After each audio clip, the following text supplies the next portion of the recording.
On February 25, 2022, 5 commercial divers entered a hyperbaric chamber off Trinidad's coast. Their mission? Routine upkeep of a 36-inch underwater oil pipeline owned by Paria Fuel Trading Company. They were experts, family men, and complete professionals. Little did they know, they were stepping into a deadly trap. Weeks of clearing the pipe had created a significant pressure differential, known as Delta P.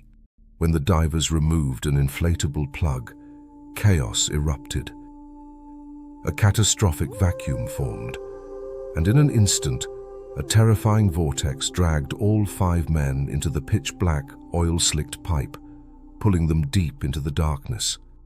Incredibly, they survived that initial pull.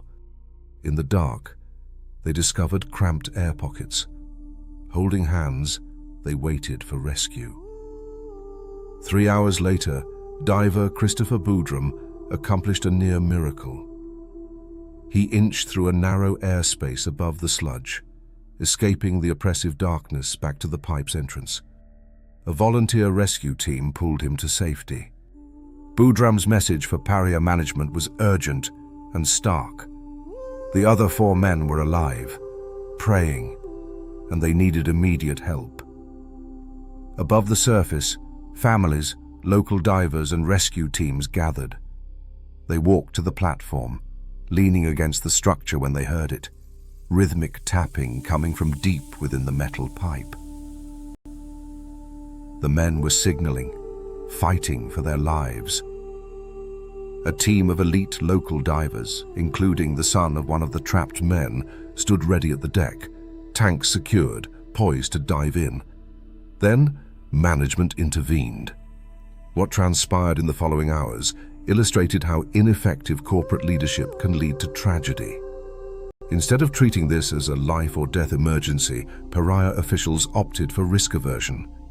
Their order was simple: stand down. They barred the volunteer divers from entering the water. The rationale? Safety protocols. Management claimed they were unaware of the atmospheric conditions inside the pipe and wouldn't gamble with more lives. Yet there exists a thin line between cautious risk management and deadly inaction. Instead of adapting to an extraordinary circumstance, Paria's leadership became immobilized. They wasted precious hours awaiting a remote-controlled camera drone to inspect the pipe. Time passed, and the tapping from within the pipe faded, grew slower, and ultimately ceased. Management placed corporate bureaucracy above human rescue. They approached the operation as if it were a board meeting, waiting for perfect data that would never come, while 4 men slowly perished in darkness. Days later, when Paria finally approved a recovery, it was far too late. Fizal Kurban, Rishi Nagasar, Kazim Ali Jr., and Yusuf Henry were lost. An independent Commission of Enquiry pulled no punches.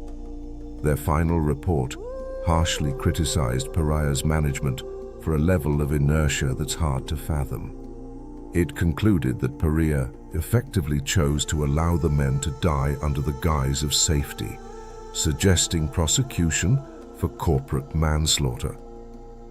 The Paria diving tragedy stands as a chilling lesson for leaders in all fields.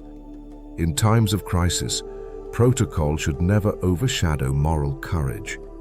Good management focuses on risk mitigation, while poor management hides behind protocols to sidestep tough choices.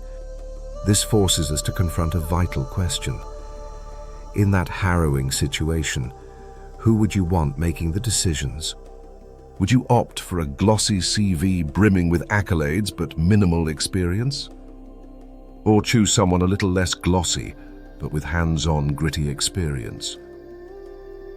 We must value real competence over mere compliance. Compliance ensures a leader knows how to follow the rules. Competence means they understand the crisis well enough to challenge the status quo and save lives. Ultimately, the Paria disaster unveiled a haunting reality. The ocean ensnared them, but rigid protocols suffocated them.